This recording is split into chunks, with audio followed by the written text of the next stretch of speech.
It likely comes as no surprise to you that with a vehicle this unique, go figure, there's a few unique operating procedures. It's my goal to walk you through that in this segment. We'll start with just opening up the front hood area. Now, of course, Ford's famous keyless entry pad works out great here. You can do it electrically. You just slip the hood on up. As you can see, it's gas spring assisted and goes up into position. This is obviously the storage area. A generous term to talk about some small luggage space, but more importantly, there are some key features up here, not least of which is the tire and sealant pump that sits right up in this area. Now, I want to remind you, should you get a flat on this vehicle, there is no jack and there are no spare tires. Now, you do have that pump to bring a tire back up to pressure, and that is covered in your owner's guide. But beyond that, I want to remind you, you do have, in fact, 24-hour roadside assistance with this vehicle as part of the package.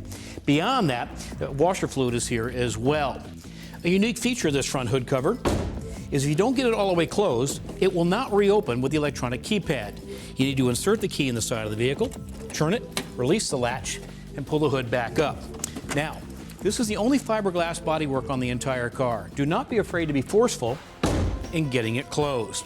By the way, this is the same operating procedure for the gas cap on the opposite side of the vehicle. Key in, turn, release latch, gas cap door will open. Speaking of doors, let's talk about this very historically important feature on the Ford GT. Now, if you know your history, you know why they were designed this way. This, for the famous Le Mans start, allowed the driver to get the door open and get their helmet and their entire torso in the car very, very rapidly. In fact, if you look at the old footage, you'll see the Ford GTs are the first cars off on that start. But there's some unique properties and responsibilities to operating them. One, the release button is right here. It's an electronic solenoid. Two, you'll notice that when ordered to get the door all the way open, it's a full 90 degrees. That gives you the ability to get in the vehicle easy, but it does require some pre-planning. What am I talking about? Well, I can't even believe I need to say this, but if you're about to park between two minivans in a shopping market lot, well, you need to give yourself plenty of room. Now, if you're already that callous to door dings, maybe this is useless advice, but you need the space. They take a lot of opening. Frankly, as far away as I'll be parking from the door, there'll be plenty of parking lot left for me to swing these doors open. Now, what do these lead to? Well, a rather spectacular interior. Let me show you how it works. Well, if at any point you wondered if you were getting in a supercar, this will solve that for you. Now, a key landmark, of course, is a large relief cut into the roof for the door.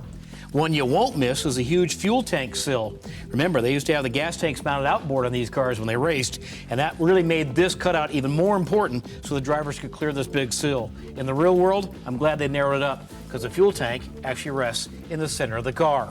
Getting into Ford GT, pretty easy because of this cutout, and of course, pretty darn nice once you get the door closed.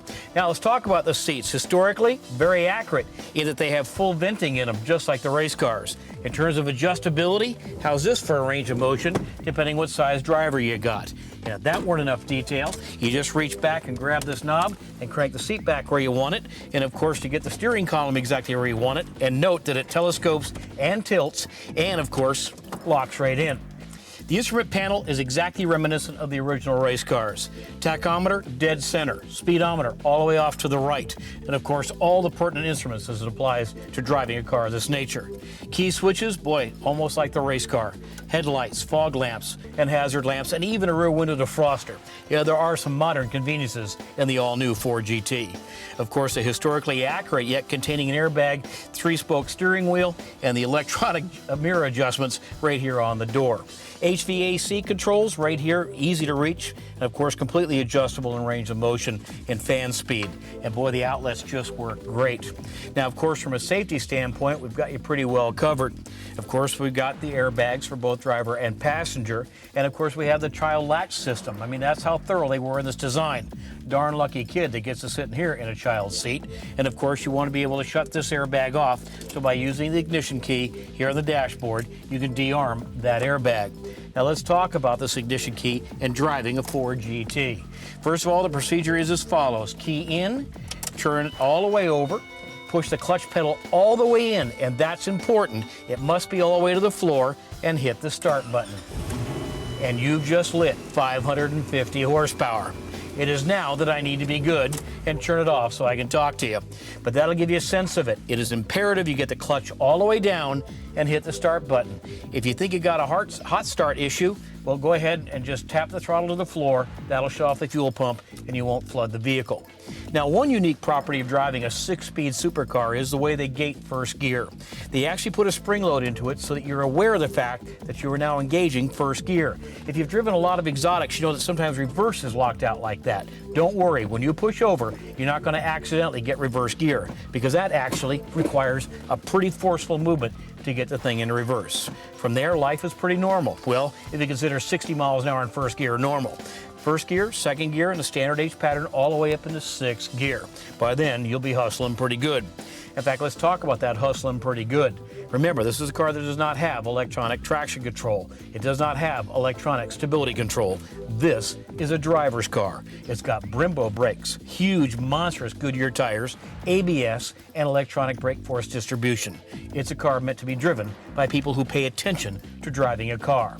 Now, talking about driving a car, let's take a look at the engine. The release mechanism right there, and the game is on. Okay, the facts are going to continue to come fast and furious. Let's start with something that sounds as simple as opening the rear engine hatch. Guess what? It is dual latched. I mean, it is a 200-mile-an-hour car. So to make sure it stays down, double latching. You saw we released it in the interior, but there are 2 latches you have to deal with. One on driver's side, one on passenger side. As you can see, this gas spring assists in terms of getting it open. Now, important detail here. If in closing this, and the technique really is you put your hand in the center and slam the unit shut. If you do not get it fully closed, it will appear on the dashboard as a door ajar sign.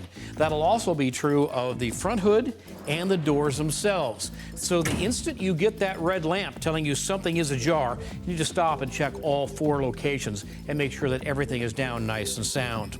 Well, there it is, the heart and soul of your investment, 550 horsepower, 500 foot-pounds of torque. That's why it's a better than 200-mile-an-hour car. These engines are hand-built at the Romeo assembly line, what they call their niche line, for performance engines only. So proud of this manufacturing are they that the 2 engine builders actually signed the motor. That tag there on the left engine cover, cam cover, will reveal the names of the 2 people responsible for building your particular engine. You can see the large supercharger unit. And of course, one of the important details of a vehicle like this is knowing about oil. Now, a couple of thoughts when you first get this car. They've got a program in it that will actually go away the second the car reaches 3 miles, but to protect your investment and to make sure that no one hot rods your car before you get a chance to get it, well, they're going to program limit the revs to 4,000 RPM until the car is driven 3 miles continuously. Now, generally, right there at the assembly line, they get very close to that or just over it, but some cars might not have gone the full 3 miles consistently, so they will, in fact, have to do that in order to get the new program into the operation of the engine. I kind of like that. I thought it did a good job of protecting it. Now, this is an engine that you have to treat differently than most of us treat our production cars, meaning most of us are used to jumping in a car, hitting the key, and running down the road instantly. This is a dry sump system. Remember, this car sits low. This engine sits very low. So rather than run a large oil pan, a big sump under it, they go to a dry sump. It means that the oil is stored remotely. Well, it's 3 gallons of oil, which is why this thing can corner fast and not lose its oil pressure, why it in fact has enough lubrication volume to really take care of a motor of this nature. But to make certain that that's doing its job, you should let this warm up. I mean, treat this investment with the respect it deserves. It is purely a thoroughbred engine. It's hand-built.